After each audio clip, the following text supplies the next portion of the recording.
প্রায় 17 বছরের লন্ডন নির্বাসনের অবসান ঘটিয়ে দেশে ফিরছেন বিএনপির ভারপ্রাপ্ত চেয়ারম্যান তারেক রহমান। আগামী কয়েক সপ্তাহের মধ্যেই দেশে ফিরে দলকে সরাসরি নেতৃত্ব দেবেন বলে জানিয়েছেন দলের স্থায়ী কমিটির সদস্য ডাক্তার AZM জাহিদ হোসেন। শনিবার রাজধানীর মতিঝিলে পূবালী ব্যাংকের কর্মচারী সংঘের জাতীয় সম্মেলনে তিনি এ তথ্য জানান।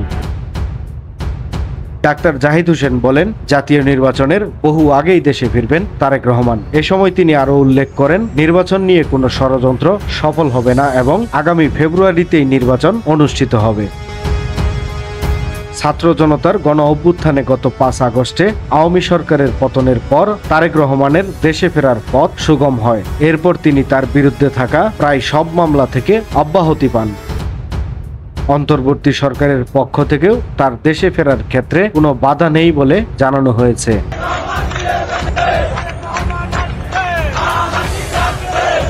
সময়ের কলম, নিউজ ডেস্ক।